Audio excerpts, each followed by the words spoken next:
चर्चा करेंगे।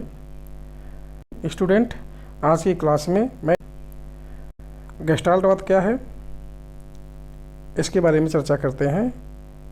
इसके प्रतिपादक कौन है, इनके कितने नाम से जाना जाता है, इसमें कौन कौन से इम्पोर्टेंट टर्म्स है, इसके बारे में चर्चा करते हैं। सबसे पहले गेस्टाल्टवाद एक जर्मन शब्द है। गेस्टाल्ट का अर्थ होता है संपूर्ण, पूर्ण, पूर्णाकार, समग्र रूप आदि के नाम से जाना जाता है। एक शब्द यहाँ से है, आपको इम्पोर्टेंट है कि गेस्टाल्टवाद किससे संबंधित है? अमेरिका से, ऑस्ट्रेलिया से, जर्मनी से। तो यह गेस्टाल्ट जो है ये जर्मन से संबंधित है, जर्मन से संबंधित है गेस्टाल्टवाद। ठीक, अब इसको सूझ का सिद्धांत कहते हैं। सूझ का सिद्धांत इसलिए कहते हैं कि ये समझ पर डिपेंड करता है। सब प्रत्येक लोगों की अंतर्दृष्टि, अंतर्दृष्टि क्या होती है यहाँ? अंतर्दृष्टि ये वाद नहीं, वाद है। अंतर्दृष्टि का मतलब होता है कि अपने अंदर जो भी चीज़ है उसके आधार पर समझ पैदा करना। ठीक, अब ये सूझ होता है प्रत्येक लोगों के अंदर अलग अलग होती है, उनके माइंड से संबंधित होता है, मस्तिष्क के लिए है। यह एक संज्ञानवादी विचारधारा है। ठीक, इसको किस और ये समग्रता का सिद्धांत, गेस्टाल्टवाद का सिद्धांत, पूर्णवाद का सिद्धांत, तत्कालीन ज्ञान का सिद्धांत, पूर्ण से अंश की ओर शिक्षण विधि पर यह आधारित है। ठीक, इतना ध्यान देना। और इसके प्रतिपादक कौन से हैं? इसके प्रतिपादक कोहलर और वर्दीमर है। अब ऑप्शन आ जाए कि कोहलर है या वर्दीमर है, इसमें से कोई एक चयन करना पड़ेगा, तो आपको वर्दीमर पर ही ध्यान देना। क्यों? क्योंकि सबसे पहला टर्म्स जो दिए थे मैक्स वर्दीमर ने ही दिया था, लेकिन ज़्यादातर कार्य कोहलर को माना जाता है। कोहलर ने इसका पूरा प्रयोग किया, कोहलर ने, और वर्दीमर ने सबसे पहला शब्द प्रयोग किया गेस्टाल्ट का। ठीक, और इसके कुछ पुस्तक है जैसे मेंटल्स ऑफ एप्स, ये है, ये बहुत इम्पोर्टेंट है। और एक ये बहुत इम्पोर्टेंट क्वेश्चन में पूछा जाता है, बुक का नाम पूछा जाता है किसकी है, तो मेंटल ऑफ एप और गेस्टाल्ट साइकोलॉजी, ये दोनों बुक नाम याद रखिएगा। डायनेमिक ऑफ साइकोलॉजी भी माइंड में रखिए, लेकिन ये दोनों बुक आपको माइंड में रहना चाहिए। ठीक, ये सभी तीनों बुक कोहलर की है। कोहलर ने गेस्टाल्टवाद पर बहुत ज़्यादा कार्य किया था। ठीक, अब इसके बाद कोहलर ने गेस्टाल्टवाद पर किस तरीके से कार्य किया था इसके बारे में चर्चा कर रहे हैं। इसमें क्या है कि देखिए, इस फिगर से हम कुछ इसके सिद्धांत कैसे प्रतिपादित किया है इसके बारे में चर्चा करते हैं। इन्होंने दो प्रयोग किया, छड़ीनुमा और बाक्सनुमा। एग्जाम में पूछा जाता है कितने प्रयोग है? दो प्रयोग है, छड़ीनुमा और बाक्सनुमा। अब पहले छड़ीनुमा या बाक्सनुमा पहले है, चलिए देख लेते हैं बाक्सनुमा के बारे में। अब बाक्सनुमा क्या है? बाक्सनुमा का मतलब है कि बक्सा जो होते हैं वो एक ऊंचाई तक पहुंच जाए, जो कि बक्सा है। देखिए कि ये बॉक्स है, एक बॉक्स है, तीन बॉक्स है, ये बॉक्स जो है इस पर प्रयोग ये कैसे हुआ था इस पर थोड़ा ध्यान दीजिए। ये जो कोहलर है, बनमानुस है, कोहलर जो थे बनमानुस पर प्रयोग किया। पहला एक शब्द यहाँ पर है, बनमानुस पर ही प्रयोग किया था।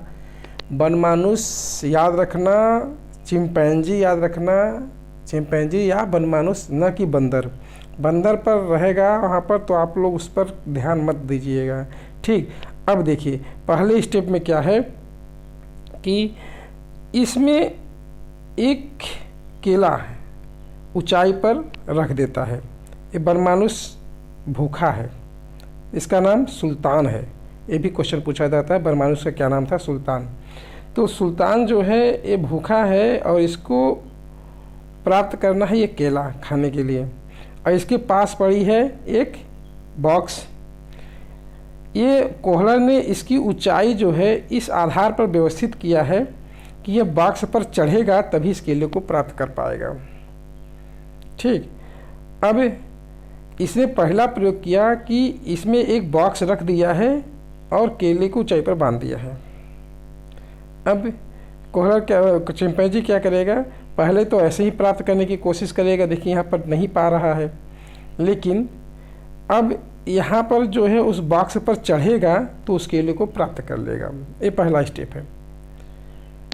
अब दूसरे स्टेप में क्या है, केला इतनी ऊंचाई पर कर दिया है कि ये 3 बॉक्स को अगर एक साथ रखेगा और उस पर चिंपैंजी अगर खड़ा होगा तब इस केले को प्राप्त करेगा।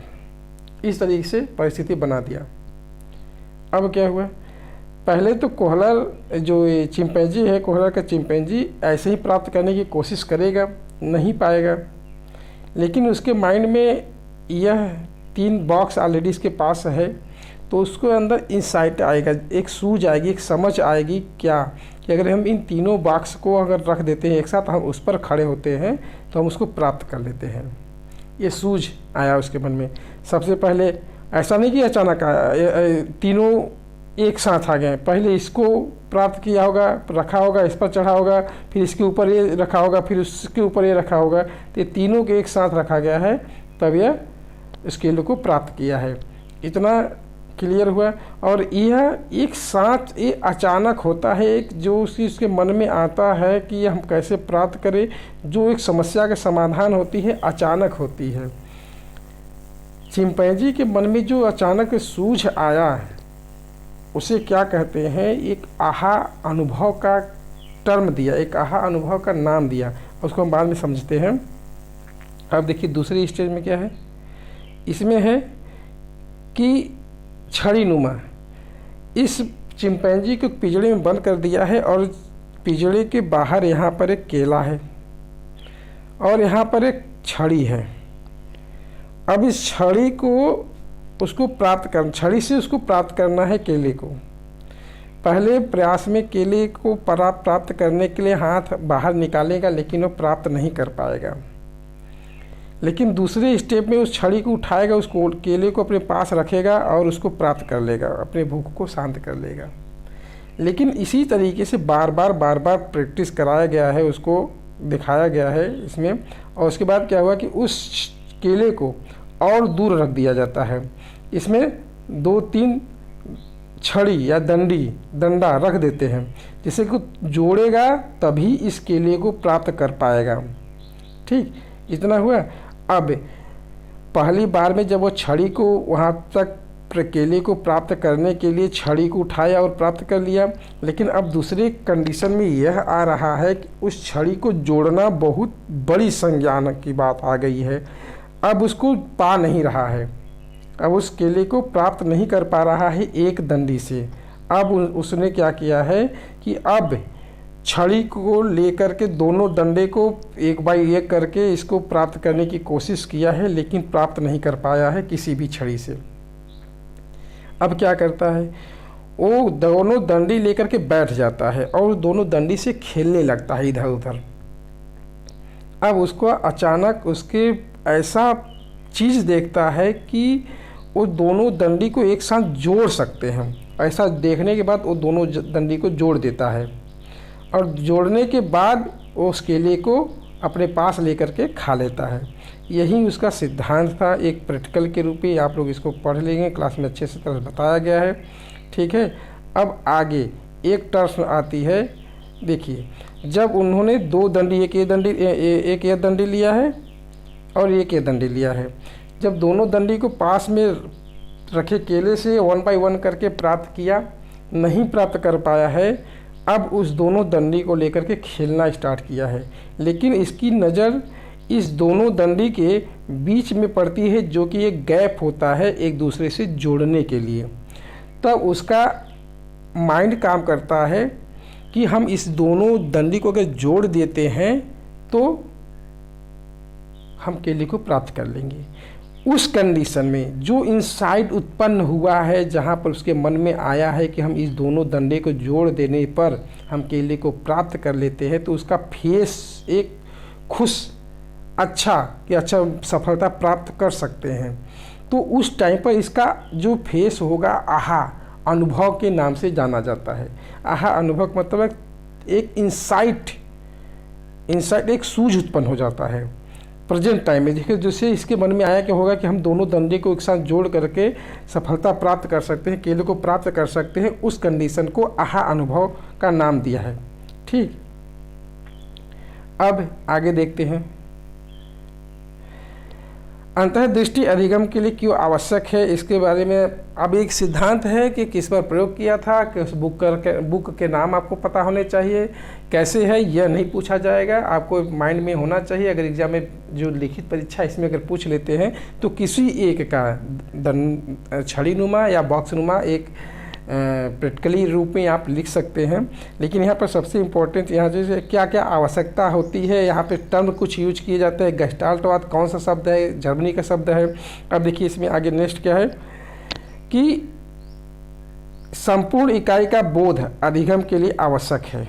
एक बहुत बढ़िया, संपूर्ण इकाई का बोध एक अधिगम के लिए आवश्यक है। जितना भी उसकी समस्या है, जो भी समस्या है, उसको कंप्लीट पार्ट अगर उसको दिखाया जाता है, समस्या को पूरा समस्या उसको पूरे समस्या उसको समझ आ जाती है, उसको प्रॉब्लम जो भी है पूर्ण समस्या उसके साथ हो, तो वो उसको सॉल्व करने में उसको कोई प्रॉब्लम नहीं होगी। ऐसा प्रेजेंट टाइम में कोई एक थोड़ी सी समस्या हुआ, उसको सॉल्व किया, फिर दूसरी समस्या हुआ, फिर उसको सॉल्व, ऐसा नहीं। जो भी समस्या है सब होल पार्ट में होनी चाहिए। तो उसे कंडीशन को उन्होंने बताया कि पूर्ण जो भी समस्या है उसको पूर्ण देखो, पूर्ण रूप में उसको दे दो। अब जैसे एक एग्जाम्पल के रूप में हम आपको बताएं कि ये किस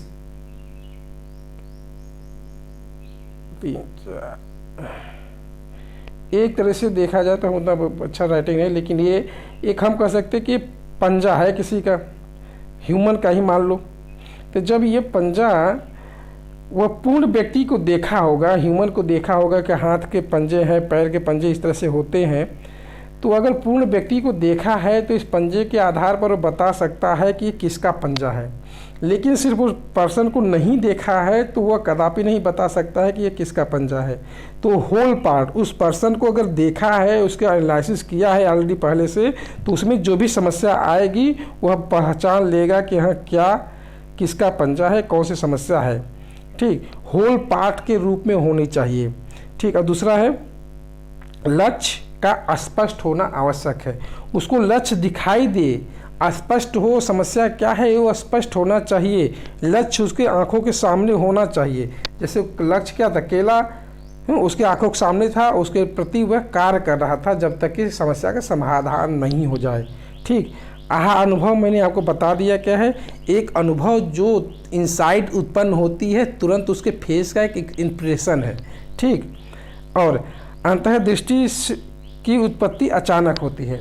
जो सूझ होती है, जो आहा अनुभव होता है, जो उनकी समझ होती है, मस्तिष्क में जो समझ होती है, जो सूझ होती है, वह ऐसा नहीं कि बार बार प्रैक्टिस करने से हुआ है, वह अचानक हुआ है। वो चिंपैंजी कोने में बैठा था, डंडे को लेकर के इधर उधर खेल रहा था, लेकिन जैसे ही देखा कि हाँ इन दोनों में होल है, हम इसको दोनों को जोड़ करके एक कर सकते हैं, इसकी लंबाई बढ़ा सकते हैं, तो वह अचानक हुआ है। ठीक, अचानक होती है।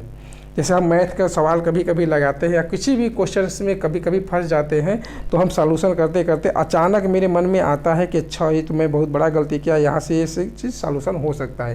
तो ये अचानक होती है। ठीक, और सूझ का संबंध आयु और बुद्धि के साथ होता है। जिसकी आयु और बुद्धि जितनी अच्छी से होती है, थोड़ा मतलब जो बच्चे होंगे और एडल्ट जो होंगे, उसकी बुद्धि आयु के आधार पर इनकी सूझ की समझ होती है के साथ, मतलब दोनों प्रभावित करती है, आयु भी प्रभावित करती है और बुद्धि भी प्रभावित करती है।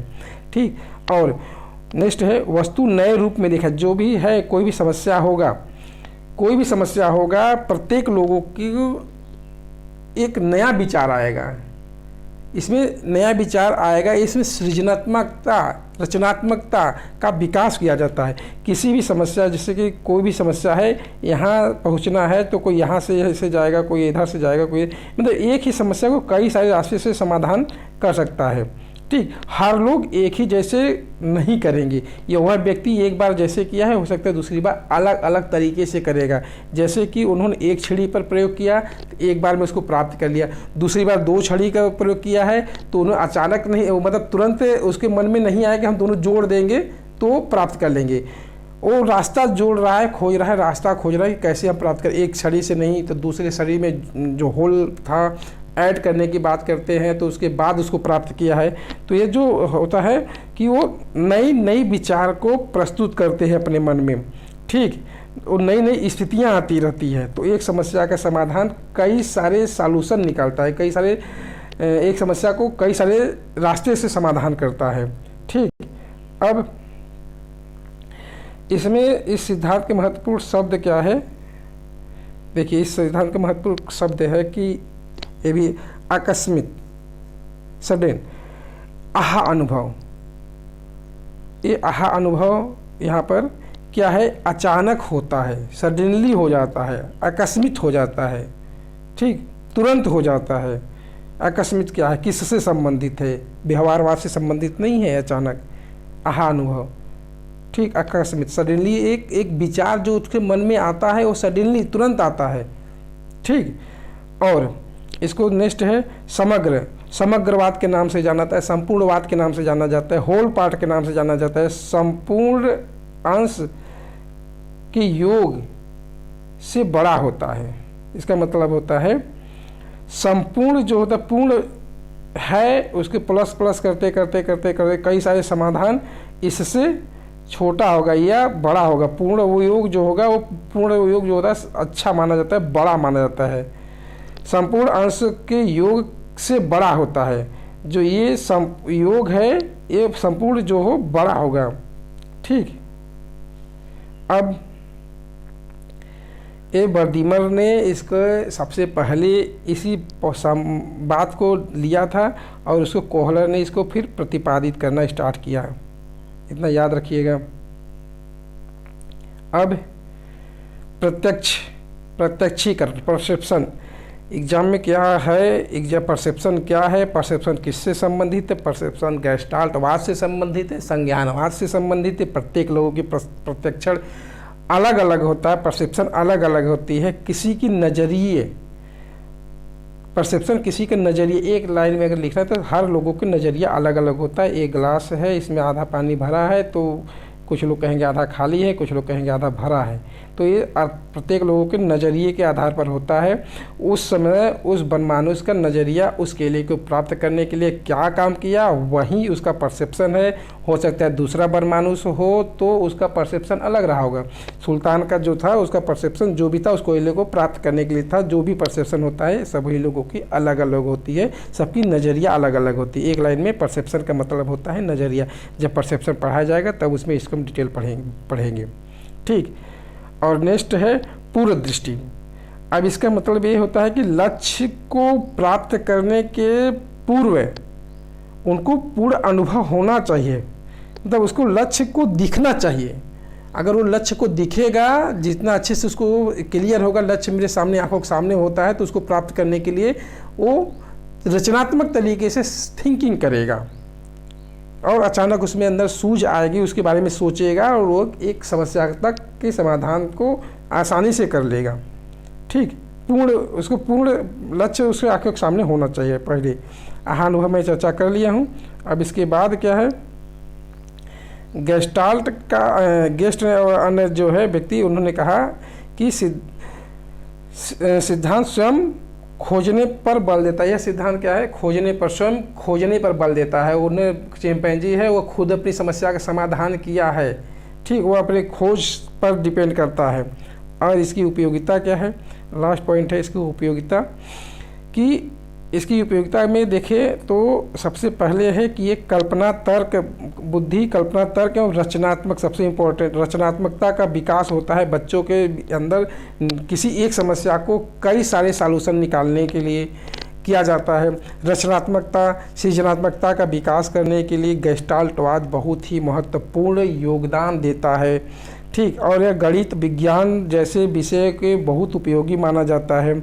यह रटने पर जोर नहीं देता है, तुरंत इंसाइट उत्पन्न होता है।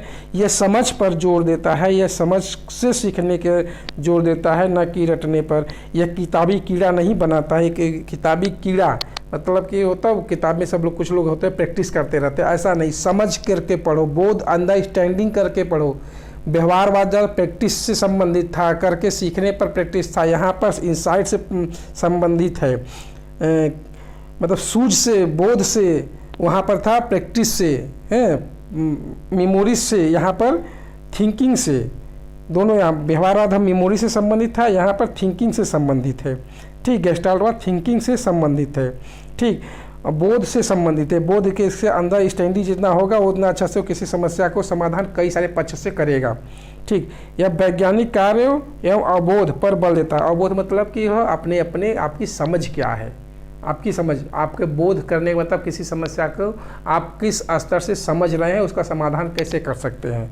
ठीक है, ये है। और इतने छोटे क्लास के लिए इतना बहुत है। ठीक है, नेक्स्ट वीडियो में फिर से मुलाकात करते हैं। Okay, bye.